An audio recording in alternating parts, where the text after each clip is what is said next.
Welcome in, everybody, to Love Light Pediatric Clinic. Yay! Welcome to our Troll-tastic story event. Look at all these colors. I'm camming the crowd. We got froggy overalls, flower overalls, ducks. Hi, TJ.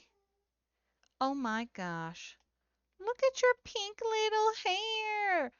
Ellie, that's precious. Oh, we got a Care Bear stripy shirt with cool skater shoes. I love that. A little cherry, a papaya baby. Aw. Ryoma, welcome in. I have not seen such a colorful crowd in a hot minute. We're going to have to do some more fun story time like this. Wow, a blanket. Oh, that's a good idea. And you got Pop Rocks. Candy. Well, if you need a snack, we got 2 tables on either side and some ice cream. And don't worry if you get like a cavity or something, a little bit of high blood pressure. You can come here and get it all checked out. You can see next to me what the pediatric clinic specializes in. Well, I feel you. Pizza right now. Understood. There is a pizza. I saw a box somewhere. It was over there by the Prince troll and the 2 twin trolls, which, okay, let me tell you, their names are Satin and Chanelli. How cute is that? And Chanelli, maybe I'm saying it wrong. It's like this. I think that's Chanelli. I think so.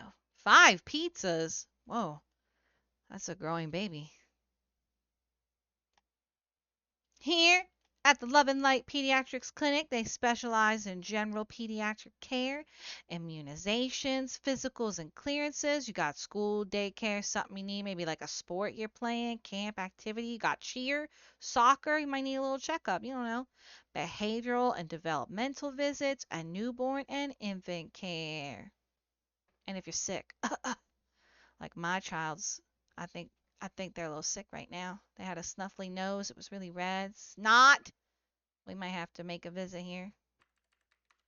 It was a lot. Boogies everywhere. Yep. Well, grab tissues. Get situated. Get a snack. Have to get the Bexley. I cannot. No. Oh my gosh. Well, I'm not. Where's your mother? We're gonna learn about Elliot the magical dragon. And maybe I'll call your mom and tell your mother that you need an appointment here. Stat.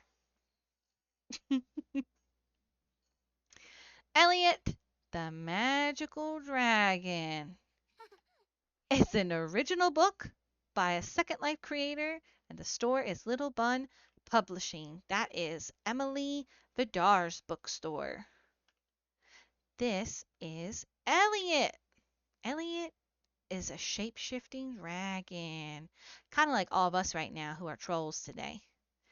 And this is Emmy. Emmy loves bunnies and sparkles. Elliot the dragon is her familiar, and he helps her with her magic. They are best friends. Oh, wait 1 second. Okay, here we go.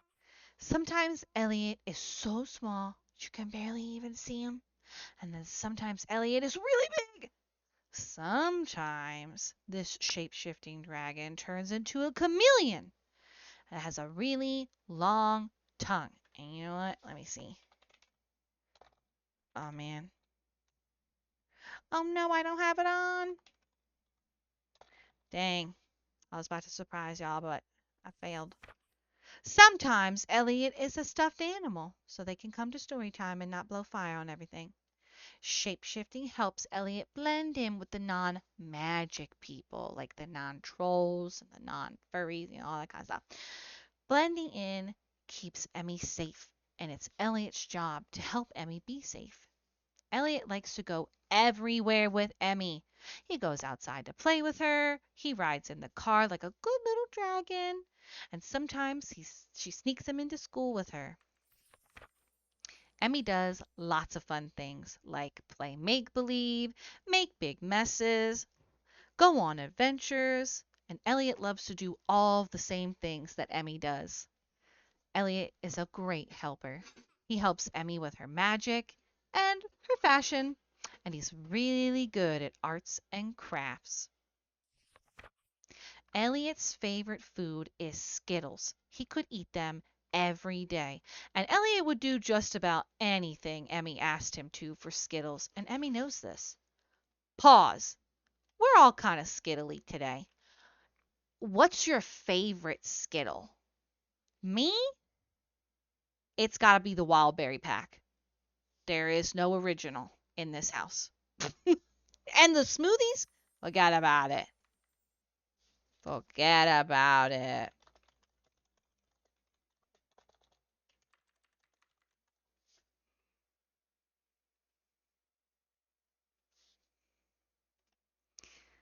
Oh, wow. Let's see. Tropical blue pack? Really? Oh, wait. Okay, okay, okay.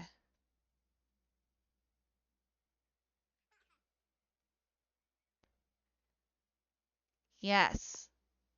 The grape kind? That's a good kind. I'm a berry person. I don't know, like strawberry, raspberry, blueberry. Maybe that's why I like the wild berry pack. Mhm. Mhm. If we were Skittles today though, I would have to be a hybrid. I'd be like watermelon and strawberry combined, but I would want to taste like grape. I would want it to be a real wild. It's I look one way, but I taste another. You know what I'm saying? If I was a Skittle, those are some good flavors. Pink one's the best. Now we're talking Starburst. So Emmy knows that Elliot the dragon really likes Skittles, and she will use the Skittle treat to bribe Elliot. And sometimes that gets her in trouble. I'm witnessing sharks at the base of the house, and a fire, and a shark in a bathtub. Mm-mm-mm. Thank gosh I have a fire distinguisher. Help me determine between what is and is not.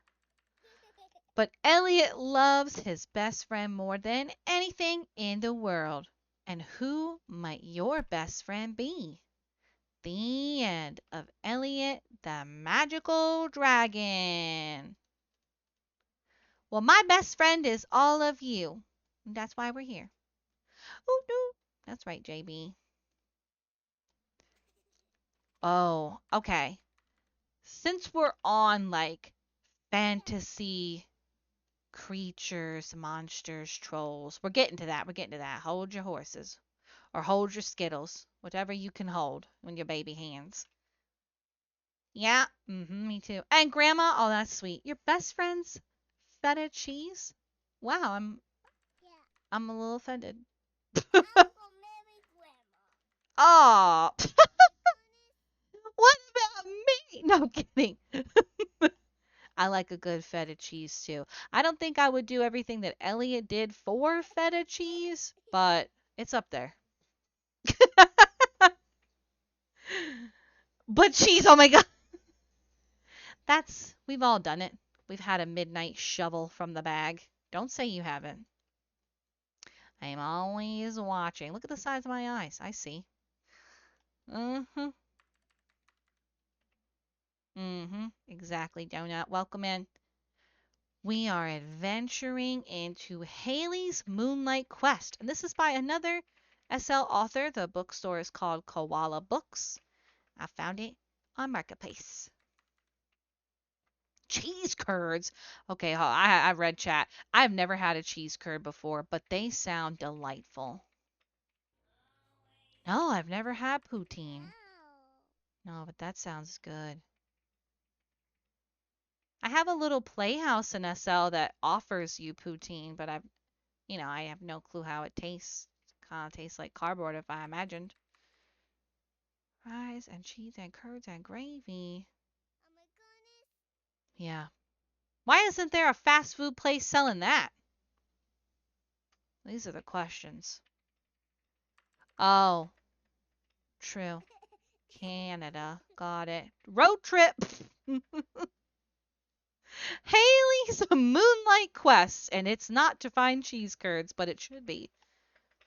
Once upon a time, in the midst of a mysterious and eerie forest, where the shadows danced with secrets, lived a young girl named Hailey. Her cottage nestled amidst the trees, a haven in the daylight, and her mother's stern words echoed in her mind. Never go out at night, Hailey. But one fateful night an irresistible curiosity tugged at her heart. A strange sound had pierced the silence, and Hailey found herself irresistibly drawn to the window, the moonlight illuminating her face. As she gazed outside, a thick fog began to roll in, obscuring the familiar path. The once inviting forest turned into a labyrinth of haunting noises, and eerie glowing eyes peered at her throughout the bushes. Panic welled up within her, and she fled, running and running, but the cottage remained elusive. Exhausted and disoriented, Hailey stopped and began to cry. She was lost, alone, and afraid. But just when despair threatened to consume her, a small raccoon emerged from the shadows. To her astonishment, the raccoon stood on 2 feet, and it spoke.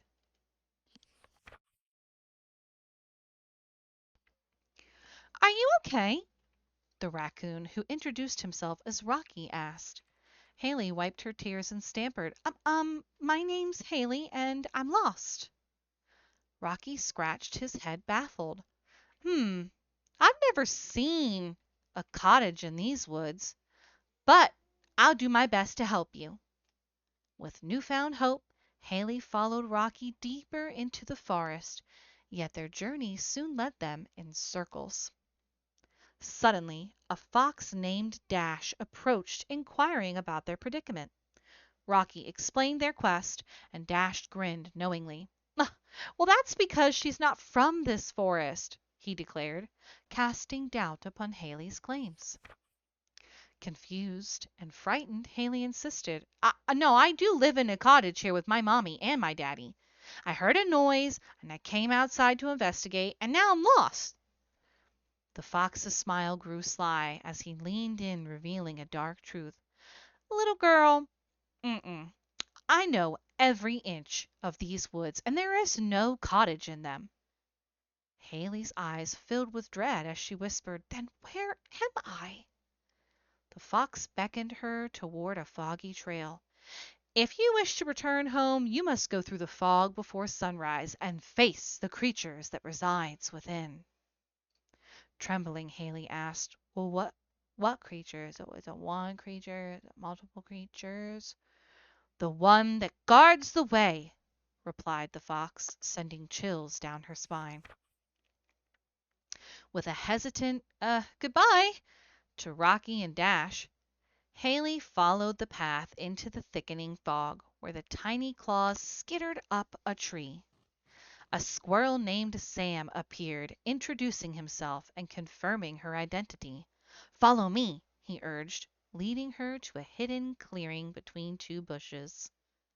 In the clearing, a peculiar creature emerged, a fox-bodied, lion-headed being with a crow-like set of wings.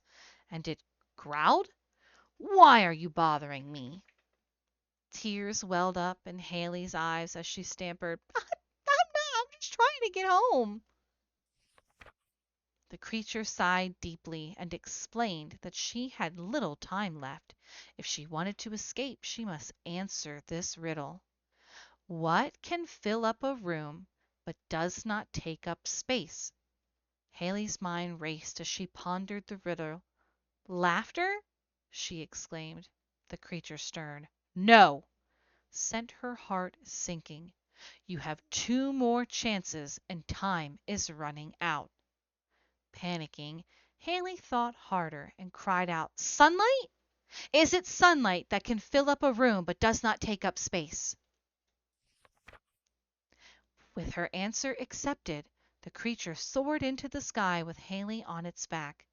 Diving into the densest part of the fog, they plummeted through the unknown, her heart pounding, until they crashed onto a hard surface. Suddenly, Hailey's eyes fluttered open and she found herself on the floor of her bedroom, tangled in her blanket. Her mother rushed in, bewildered, and Hailey eagerly recounted her incredible journey. They hugged tightly, and Hailey drifted off to sleep, the image of a mysterious feather on her bed etching itself into her dreams. The end of Hailey's Moonlight Quest. Wow!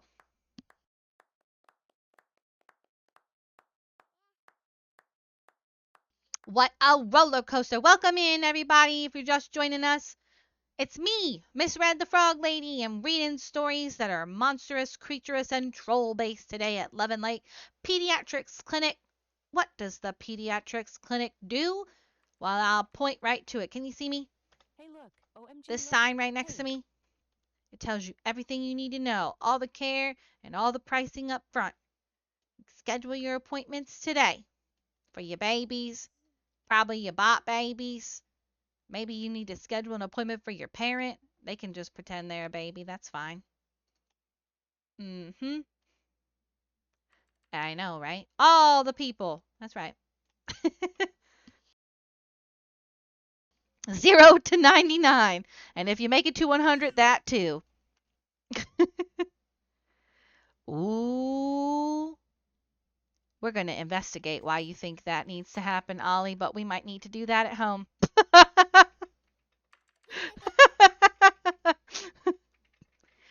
It's because of the pumpkin spice, isn't it? It's, yeah. Yeah, her father does live on pumpkin spice, and it doesn't matter the season. It's unhealthy, yo. We love pumpkin spice. Behind me, you just hear him go, lies. Pumpkin spice isn't real pumpkin. I'm going to have to sloogle that one later. You got my brain thinking, though, donut. It does make carrot cake taste better. But that could also be, what else do you put? Nutmeg. Yeah. But isn't nutmeg in pumpkin spice? You know what? We'll look into it. As long That's right, pumpkin and cinnamon too. You got it. Yeah, now you want pumpkin spice. I'm sorry. We need to wait several more months before we can actually do that. No. A little caramel? Oh, you're getting fancy. Ha! Don't get run. Cheesecake. Wow. Very creative forms for eating the spice of pumpkin. Oh, what eat? I have been saying that now. Ever since I've heard that gesture, I will say that a lot. I want to eat. Well, maybe instead of eating pumpkin spice right now, we're all trolly. We're trolls right now. We're creatures. We might want to eat something like bat wing soup or potato mash bean sprout toes. I don't know. Ew! What? No, you gotta think with your troll brain. If you were a troll, what would you eat in the troll brain world? We're gonna find out in Mommy's Little Monster, okay? Gummy worms? Probably. This is Mommy's Little Monster, written by Dawn McNiff. What will soothe this sweet little beastie? Well, let's see. On the shelf so far, we see shampoo, extra itchy cotton wool balls, pokey buds, boogie bath bubbles, McNiff with toilet water, fungal feet, sniffy snots, scriffy glots, ickle trail teething gel, well troll rocks and minerals, and pimple perfect. Mmm. Slugs and Slogs. That sounds about something we'd see on this shelf, too. Mommy's Little Monster. Trolls, like all of us, love their mommies.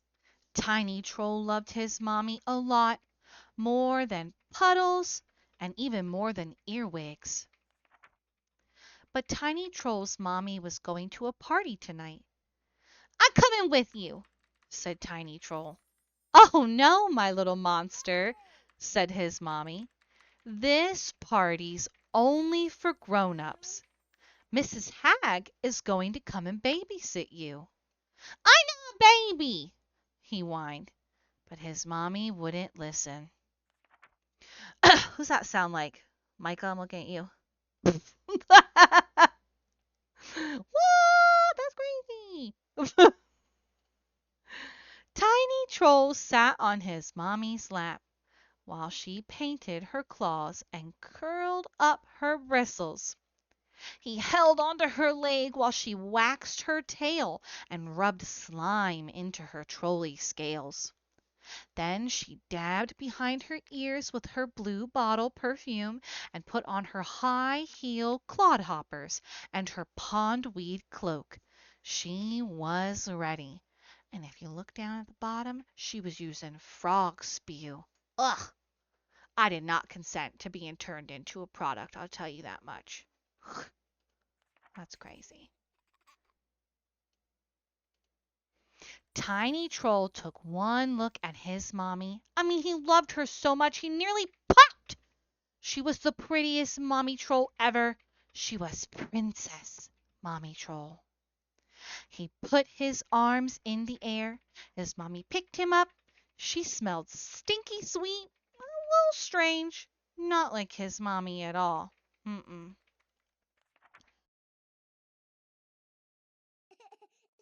Mrs. Hag arrived.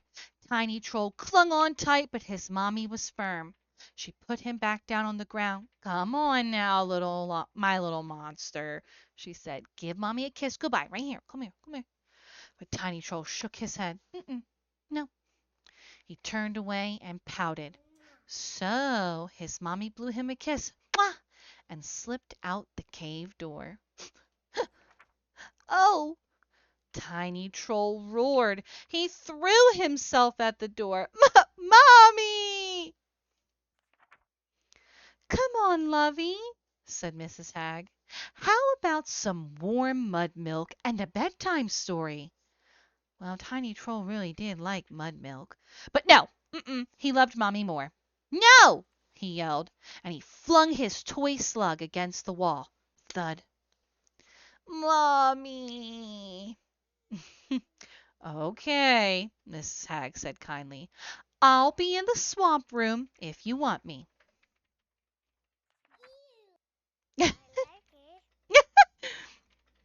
Tiny Troll lay with his face scrunched into the itchy mat. His tears made a big wet patch beneath him. "Meanie Mommy!" he muttered. He drummed the door hard with his tiny little troll tail. Whack, whack, whack.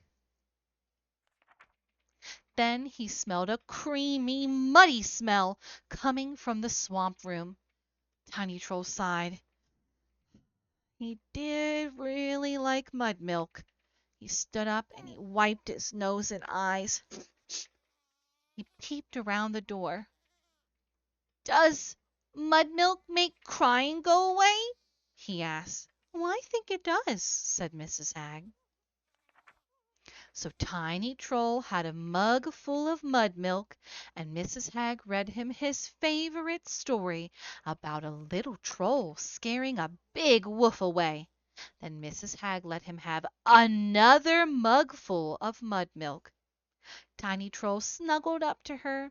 His mommy never let him have more than one cupful. Tiny Troll's eyelids suddenly seemed very heavy. He felt Mrs. Hag lift him up and carry him to his bog. She gently tucked him in.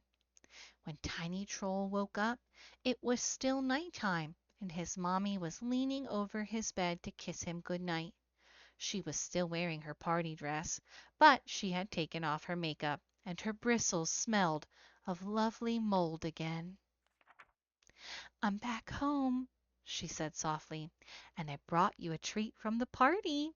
It was a bag of rotten worms. Ooh, his favorite. Tiny Troll hugged his lovely mommy and his yummy worms and smiled a sleepy smile. Maybe grown-up parties weren't so bad after all. "Who'll always be my baby?" she whispered. "Who's mommy's little monster?" And Tiny Troll looked up. "Me!" And his mommy stroked his little head and he drifted back to sleep. The end of Mommy's Little Monster. He does. He does have a good mommy. And on the back shelf, we have puddle-soaked peas, moldy cud, pondweed, what's that say? Snake flakes, sludge, leech, trickle, snot drops, syrup of slime, nifty nuts, powdered mud milk, and bat rat tangy drops. Oh, and essence of bog. Can't forget that. Then I see earworm jam and crubby crumbs. Mmm, delicious. It does. It very much so sounds like the bog of eternal stench. I wonder if the essence of the bog will take us to my bog? That's a great question. Ooh. Hey, hold up. I would like to think that my bog is not stenchy like that. I am a frog. I'm pretty well groomed, and I will say that my neighbor Shrek is probably the more stenchier of the bogs. I could be wrong though. I feel like there's more mud there. I don't have a lot of mud. Hey everybody, welcome in. TJ, Kilolo, Kaylee. You're going to break in and enter into some bogs? I mean, mine's open to the public. You just have to be brave of water, really. And some water is a little tall, but it's not super duper tall. It's not haunted. But it's funny you mentioned that. I did communicate with a ghost once to see if they would come and haunt it, but they were very busy with a different Victorian manor. It was unfortunate. Ships sailing past each other in the wind. That's actually a true story, though. Um, you know how when you go to the adoption places and you put up a panel for like looking for a pet, there was a ghost that was looking to haunt a dwelling, and I contacted them asking if they would be interested, but they were looking for more of a manor. They had met a family that had a Victorian house, and they went with them. They weren't really vibing with the bog idea, so it was a bummer. Right? I thought, what a neat RP. I've never seen anybody role play as a ghost and actively want to haunt a space. I thought that was pretty clever. Just wait until people come over for the house party and you're like slowly knocking things off. You know, at the end of the day, though, that's really a cat. You could just get a cat. Cake? I don't know if people would eat that. Mm-mm. Yeah, exactly. Could be, that's true. Welcome in. Exactly. Just chicken nuggets sliding down the wall. Who was that? I don't know. It's our ghost upstairs. That's Harold. He's been here. Been here since before us. I kind of hope they come back. I did message them this year and asked if they, were still with the Victorian family household, and then we actually switched to a Victorian house. So I was like, "Hey, Ghosty Goo, now's the time." And they were like, "Oh, I don't really SL right now." And I'm like, "Oh, haunting somewhere else, I see. Have a good one."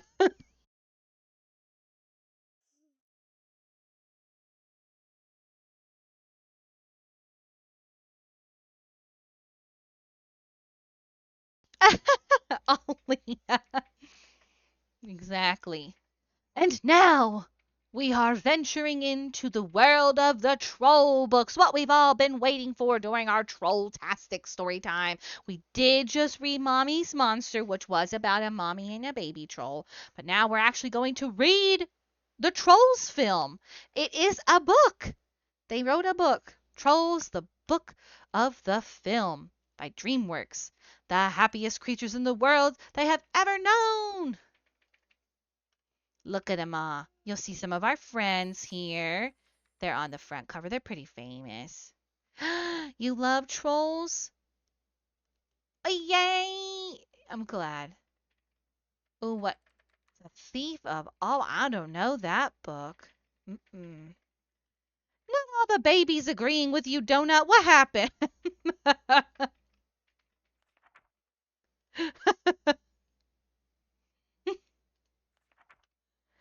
This troll book belongs to Ribbit Readings.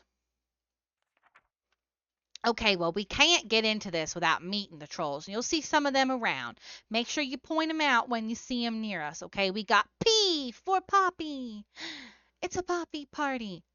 Poppy is relentlessly upbeat, if slightly naive, troll who inherits her father's crown just as her people face the biggest challenge ever. Now this young and ill-prepared princess has to grow up and fast. You'll see her over to the left. Branch, a paranoid survivalist, thinks that the Bergens are a threat, but no one believes him. He lives a disgruntled existence, constantly preparing for the worst. Can Branch let go and embrace his inner troll? Then we have King Peppy, which is not Poppy. You see the difference? P-E and then P-O? Okay.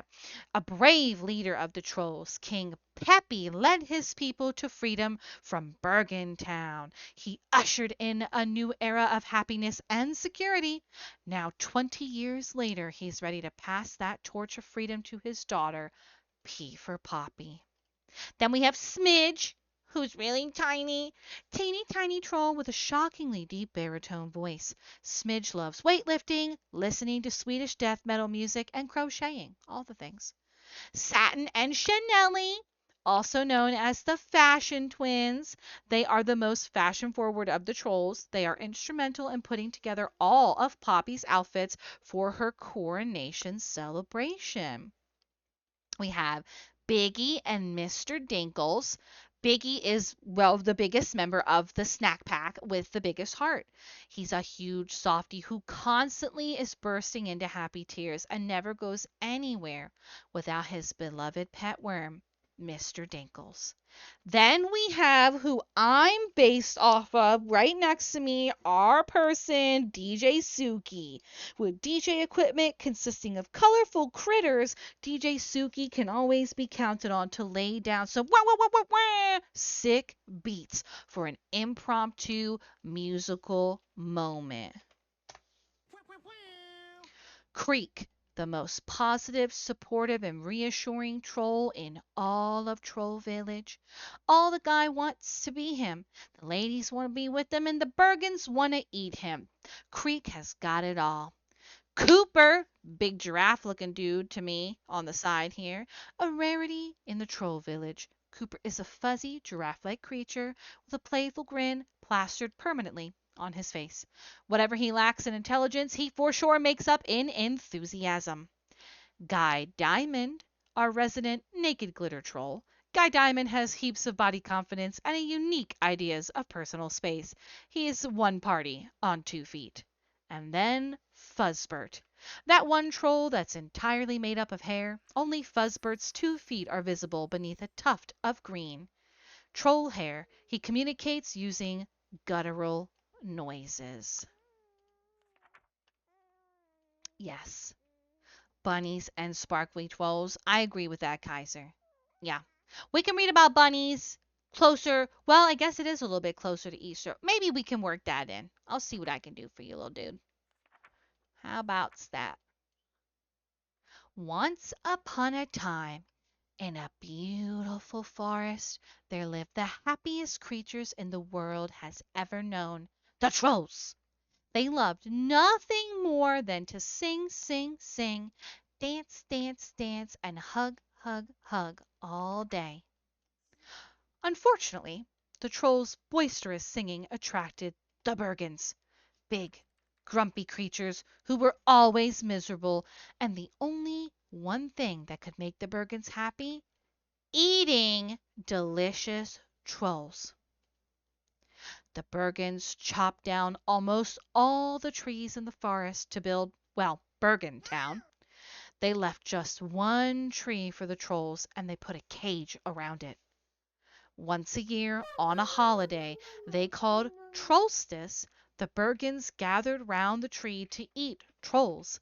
It was the one day they could actually taste happiness. Young Prince Gristle couldn't wait for his very first Trollstice, when he would taste his very first troll and finally experience happiness. But when Prince Gristle bit down on a troll, all he tasted was wood.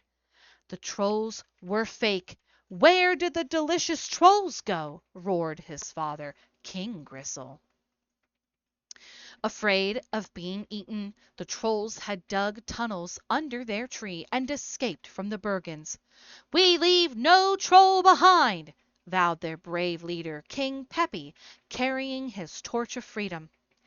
King Peppy helped every last troll get away. He even carried his baby daughter, Poppy, hidden in his long hair. King Peppy led the trolls to a wonderful forest home far away from the Bergens. King Gristle was furious with the royal chef and blamed her for letting the trolls escape. "You are hereby banished from Bergen Town," he roared. "Forever!" Prince Gristle asked his father what would make him happy now, since, well, there were no trolls to eat. "Nothing," King Gristle answered miserably. "You will never, ever, ever be happy." Many years later, after lots of singing, lots of dancing, lots of hugging, and scrapbooking, King Peppy's daughter, Poppy, was finally ready to lead the trolls. But before that, they needed to celebrate freedom from the Bergens, and that meant it was time for the biggest, the loudest party ever. All the trolls were excited about the party, except one worried troll named Branch. Can you guess why his name was Branch? "Your big, loud, scary party is going to lead the Bergens straight to us," he warned. "They're out there somewhere, watching, waiting, commiserating, listening, while you make noise out here. I'll be in my highly camouflaged, heavily fortified, Bergen-proof survival bunker." Mic drop. It had been a very long time since anyone had seen a Bergen, so the trolls were tired of Branch's constant warnings about them. In fact, they were a little bit upset with him for spoiling their super-duper loud, noisy party fun. But Creek, a calm and peaceful troll, said that Branch was just trying to help. "No, Branch wants to be miserable," Creek explained. "But I want all trolls to be happy," Poppy said. At the celebration, all the trolls, except Branch of course, sang and danced. "Turn up the music!" Poppy called out. Grinning, DJ Suki pumped the music up even louder. Poppy played along on her cowbell. "More glitter!" Poppy shouted, and happily the trolls shined brightly colored spotlights into the sky. They fired the glitter cannons and set off giant glitter explosions that went kaboom! Noticeable from quite a distance. Not too far away, in another part of the forest, the banished royal chef heard the explosions and the thumping bass music. The alert Bergen peered through her spyglass and saw a burst of fireworks shaped like Poppy. "Could it be?" she thought. "And after all these years of searching, have I finally found the trolls?" The chef stomped into Troll Village. Boom, boom, boom. "Run!" Poppy yelled. The trolls scattered, but Chef managed to scoop up several of them, including Biggie, Mr. Dinkles, his pet worm, Smidge, Cooper, Fuzzbert, Satin, Chanelli, Guy Diamond, and Creek. After Chef left, Poppy led the remaining trolls to the safest place that she could think of. Branch's underground super cool super hidden bunker. She asked Branch to come with her to save her captured friends, but he thought that idea was even crazier than having a big loud party in the first place. "You're really going into Bergtown on your own?" Branch asked, when he realized what she was determined to do. "My father didn't leave any trolls behind, and neither will I," Poppy vowed. The forest between the trolls' home and Bergentown turned out to be darker and more dangerous than Poppy had ever expected it to be. Before she knew it, she found herself stuck in a spider web, and to make matters worse, giant spiders were creeping out from the shadows. Bonk! One of the spiders got hit in the head with a frying pan. They turned around and saw Branch using his long hair like a whip. Snap! Branch drove the spiders off and rescued Poppy. Poppy and Branch headed toward Bergentown. As they made their way through the forest, Poppy sang to make herself feel better, but Branch, well, he only scowled. "Maybe you should try singing," she suggested. "I never sing," Branch stated firmly. Like, ever sing. So, no. They soon discovered a series of tunnels near the edge of Bergentown. "Okay, one of these tunnels leads to Troll Tree. I just know it," Poppy said. "But the others lead to certain death," warned a talking cloud. Cloud Guy offered to show them the right tunnel if Branch would give him a crisp high five, and a fist bump, and also a hug. Branch got so mad that he chased Cloud Guy, who led them all the way back to the old troll tree. Meanwhile, in Bergentown, Prince Gristle, to the right of me, had grown up and become king. Hiding in the troll tree, Poppy and Branch watched worriedly as he displayed their troll friends to the astonished Bergens. Their newly unbanished chef announced a Trollstice celebration the next night. "That's right!" King Gristle cowed. "Happiness is back on the menu!" In the Bergens' castle, Poppy and Branch crept down a chandelier to spy on King Gristle. He was trying on his old Trollstice bib, which was far too tight and went rip. When Cooper giggled, King Gristle realized there weren't enough trolls for the Trollstice celebration. To calm the angry king down, Chef popped Creek into his mouth.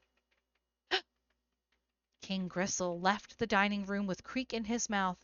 Chef turned to the scullery maid and barked, "Bridget, lock these trolls in your room and guard them with your miserable little life." As Bridget wheeled the trolls away in their cage, Poppy jumped onto one of her apron strings. Branch had no choice but to do the same. Once inside Bridget's room, Poppy saw that the walls were covered with pictures of King Gristle. Bridget lay on her bed sobbing. "She's in love with him," Poppy thought. Poppy convinced the lovesick Bergen to help her rescue her friends by promising to help her win the king's love with a new outfit and hairdo.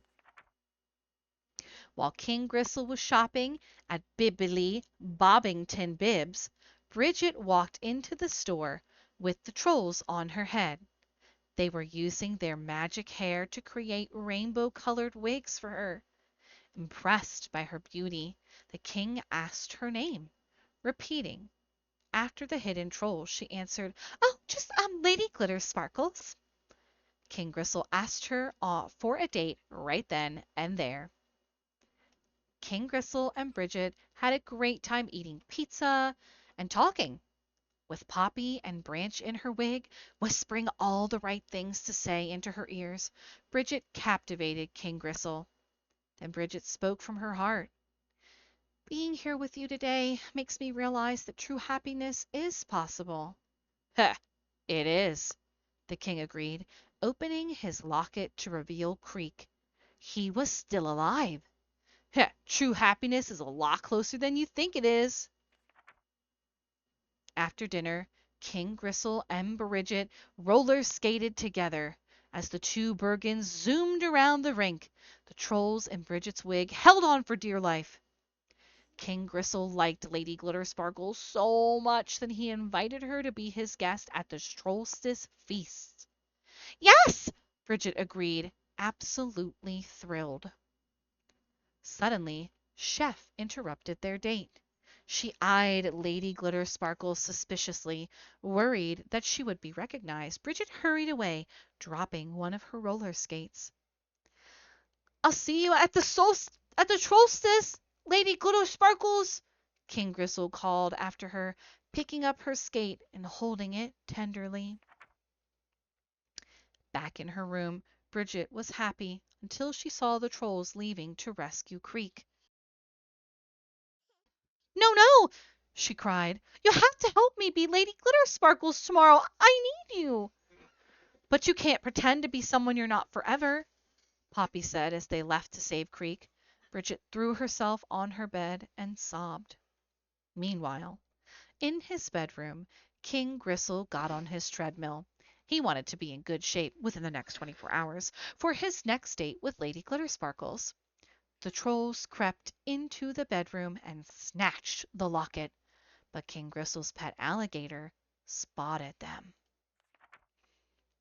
The trolls sped through the castle on a roller skate. "Hold on!" Poppy yelled. The scaly pet chased them, snapping his massive jaws full of razor-sharp teeth. They finally escaped into the kitchen, where Poppy noticed that Creek wasn't even in the locket. "Where did he go?" she cried, as wham! Chef slammed a cage down over the trolls. Chef sneered. Creek is going to lead me to the rest of the trolls." Poppy couldn't believe it, but Creek admitted he sold out his fellow trolls to save himself from being eaten. "Believe me, I really wish there was some other way, but there just isn't," Creek said, reaching through the bars of the cage to take Poppy's cowbell out of her hair. Creek went back to the trolls' deserted yes. He went back to the trolls' deserted village and rang that cowbell. "It's Poppy's cowbell!"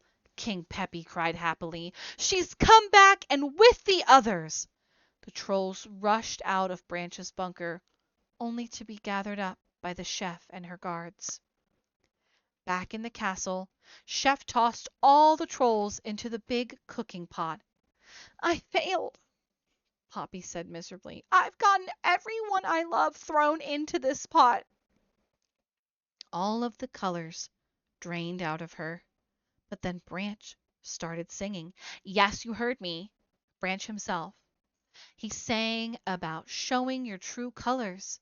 And then something amazing happened. His true colors came out. Poppy was filled with joy and sang along with Branch. Then her colors returned too. "Well," Poppy said, "we've danced and hugged and sang. Now what?"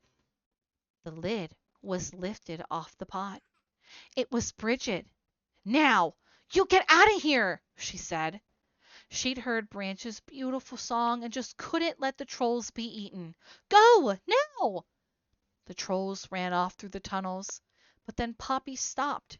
She felt sorry for Bridget and for all of the Bergens who'd never experienced happiness. At the Trollstice feast, Bridget admitted that she had let the trolls go. As Chef was about to have her arrested, the trolls stormed into the banquet hall on their roller skate. They jumped onto Bridget's head and formed themselves into that very same rainbow wig. "Lady Glittersparkles?" King Gristle cried, amazed. He realized that when they were together, he was happy, even without having to eat a troll. Poppy told the Bergens that all they needed to be happy was to hug and sing and dance. Poppy and Branch started singing and dancing, and soon everyone joined in too. They all felt happy. except Chef, who was ejected once again from the castle. They've changed our point of view through the power of song and dance, one Bergen said. King Gristle and Bridget could not have agreed more. Back in their village, the trolls kept that party going. King Peppy passed Poppy the torch of freedom and placed a crown on her head, announcing, "Our new queen!" And they all lived very happily ever after. Yes, even the Bergens. The end of Trolls Book of the Film. Woohoo! That was a close one. Hey! Thank you, Sydney. Like it. I think we have time for one more. Let's see. Where do we want to venture? Do we want Poppy's Glitter Mystery or Poppy Follows Her Nose? Glitter, glitter. Yeah, yeah, yeah, yeah, yeah. Let's do it. Let's do it. You're welcome. Let's do it. Let's do it. Trolls. Poppy's Glitter Mystery. A fun troll-tastic tale. Thank you for coming. Hugs and bugs. This troll book belongs to Ribbit Readings. We already met the cast and crew, so we know who it is. Poppy was ready to try on a new dress that her fashionista friends Satin and Chanelli had created for her. I mean, as queen of the trolls, she never knew when she might be called to go to an awesome party. However, when she walked into the dressing room, she saw that the dress was covered in glitter. And I mean lots of glitter. "Oh, wow. Well, I mean, there's only one troll who could have done this," Poppy said. "Guy Diamond," Satin and Chanelli said at the same time. "I'm going to find out what he's up to," Poppy said. Luckily, Guy tends to leave a trail, you know. So she followed his glitter footprints into the garden. But alas, no Guy Diamond. Next, she searched the cupcakery. Biggie was making fancy treats. Glitter sparkled here and there, but still no sign of the actual Guy Diamond. Meanwhile, DJ Suki was mixing beats and making music with her woofer bug. "What is the tune missing?" she asked her woofer bug. "Glitter!" Guy Diamond sang, popping up out of nowhere. With a poof, he covered everything in glitter. "Yes, that's it," she said, and her new tune sparkled with light. But Guy Diamond left as quickly as he had appeared.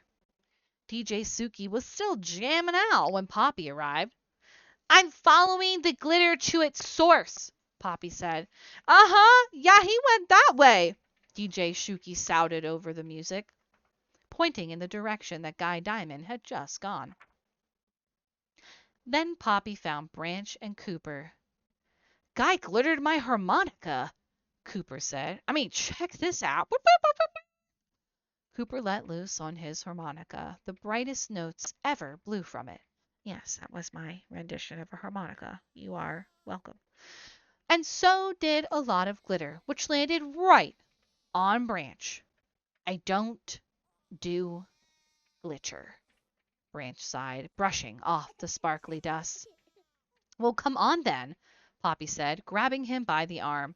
"Let's find out what all this glittering is even about." Poppy and Branch searched Troll Village high, and they searched it low. Guy Diamond's trail of glitter was easy to follow, but Guy was hard to find. This looks like that tree in Palia. Tree you gotta jump up. Poppy and Branch almost caught up with Guy Diamond at Maddie's hair salon. Everyone there was covered in glitter. "I mean, I guess Guy was here," Poppy said. "Yep," said one troll. He sure was, said another. But, as you can see, he did not stay long, said another.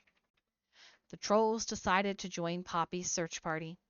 At the edge of the troll village, the glitter trail led deep into the dark forest. The group of trolls stopped, but Poppy took a deep breath and bravely pushed the leaves aside. Oh, my God, she exclaimed Smidge. It was a giant glitter party! Welcome to the biggest, brightest, most glittering of all glitter parties! Guy Diamond cheered as his friends joined in with their newly glittering clothes, hair, and accessories. I'm so happy that everyone could make it. Thank you for bringing the glitter, haha, he added with a wink. Biggie wanted to take a picture of the happy trolls. On Poppy's count of 3, they all said, Glitter burst! The end of Trolls Poppy's Glitter Mystery. A fun troll-tastic tale.